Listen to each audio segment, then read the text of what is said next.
this particular paper is based on a study that we held in Beijing, China, and it involved countries from less developed nations, countries like Uganda, Rwanda. We had Mongolia arrived to actually participate in the research, which was really interesting.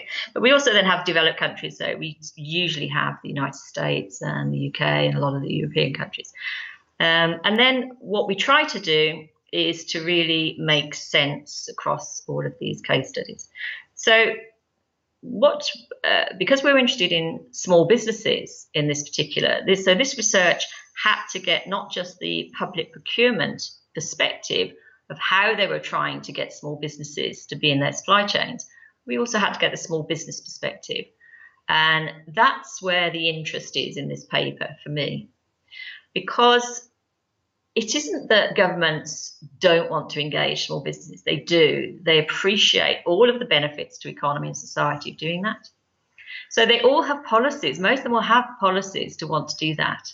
And most of them will try to get these policies implemented somehow through their contracts. They appreciate that if they spend more money with small businesses, or small businesses are in their supply chains, then this will achieve some of the impact of developing those businesses.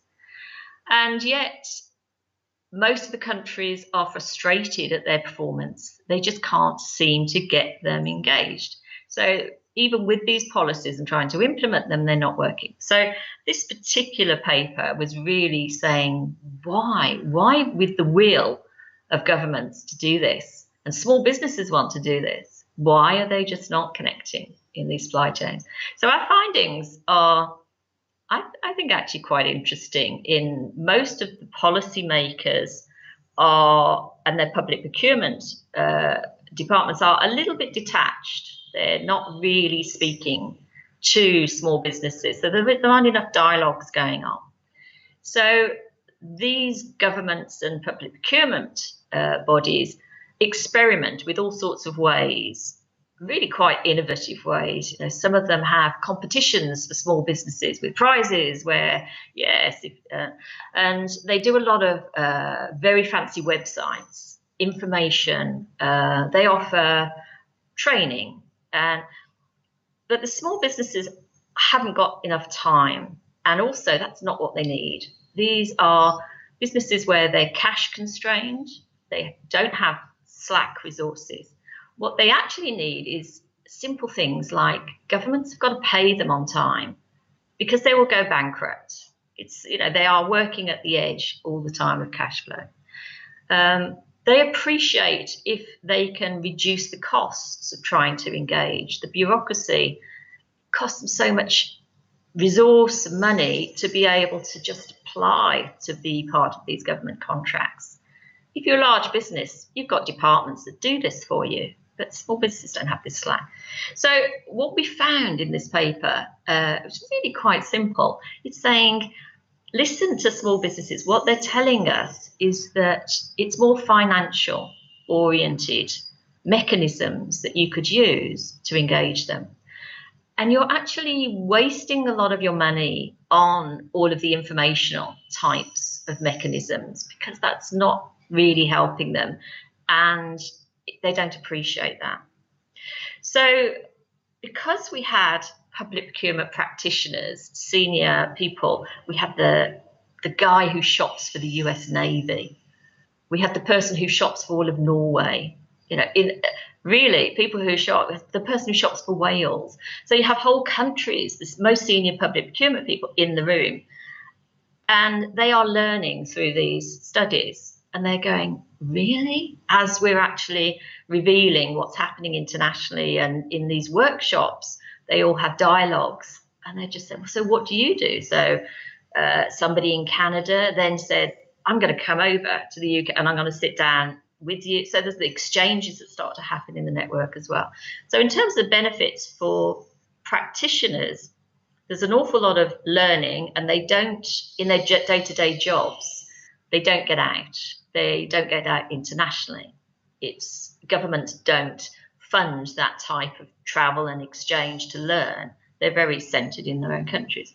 So they learn a lot. So they come back and they do more studies. We have a regular network who's involved in this research. And in terms of benefits for academia, I think that a lot of people who've been working in automotive and fashion supply chains and pharmaceuticals, that's fine, but we've been doing this for decades as academics. And what we're doing by helping these organizations to improve is we're actually helping them to make more profit. There's very little research to date compared to the scale of private sector research, very little research on not-for-profit. So what I loved about the idea of this emerging discourse incubator is that it really is going to get people to think, you know what, governments are very powerful. This could be quite interesting. So the motivation, what you can do with government spending that you can't do so easily with private sector supply chains, is you can actually implement other broader policies. It's not just about making profit. It isn't about making profit. So it gives you the potential to be able to think, how could we use these government supply chains and change behaviour so that we can impact on ethics, on environment, on developing poorer communities. So it's a whole set of issues that we've been looking at. And one of the things I really love about this research is how much we learn from the less developed nations. It's counterintuitive. You know, we think that the American public procurement and the European public procurement would come across as very, very smart. Now, they are smart, but they're not as close to where the crisis is. They're not as close to their societies.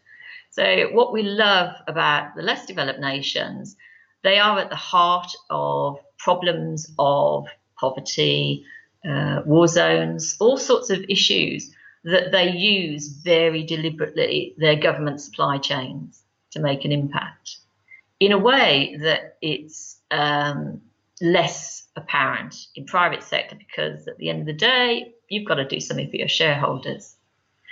So I think there's a huge growing potential for us as academics to have more impact in supply chains that's going to impact on societies and on economies more broadly, not just on profits. And there's an awful lot of, therefore, potential growth for us to engage different methods of research. We need to understand different areas of theory. So we necessarily have to start to look at policy, how government policies are made. So we're out of our comfort zone, but it's kind of nice working on the edges. It feels a little risky because we are not in familiar territory, but the rewards, I think, are so much better. So I really hope that this incubator encourages more academics to participate in this not-for-profit type of research. During the workshop, we usually met and invite several public procurement practitioners that discuss during 2 days, they present their case, discuss the topic of the conference, which was the type of mechanism that different type of countries usually implement at the central level to favor the participation of small business supply chain, because then the concept alerts not just to the focal company, but also to the supply network and the distribution network that they are surrounded with, the type of mechanism that they implemented. And this came out as a good opportunity to the emerging discourse incubator of the Journal of Supply Chain Management, because also, like speaking with your editor, there's this switch of attention toward the contribution of public institutions to supply chain management.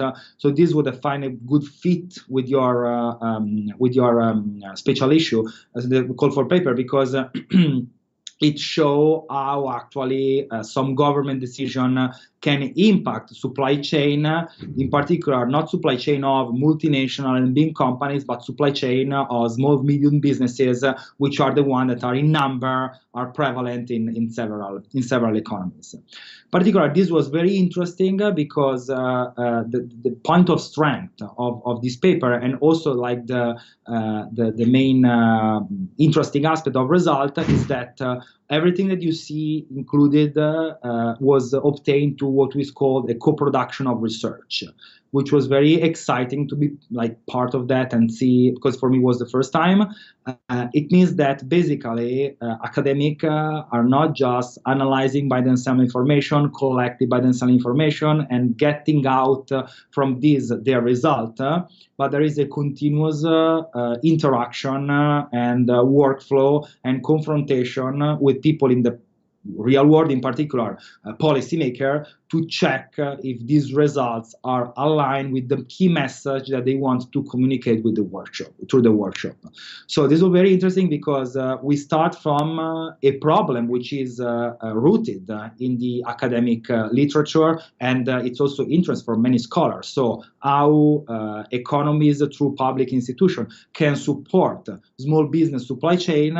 So we rooted an academic problem in an empirical research which was designed and built for most of the part with the support of people that works in the real world, so people that works in government and in public institutions. So the point of strength is that we were able to obtain findings that were on one side contributing to the academic debate, but we are not so presumptuous, but we think that if a policymaker, if a public manager take our paper, besides the part which are purely theoretical, the findings and the message and the contribution that are given could be interesting also from a practitioner perspective.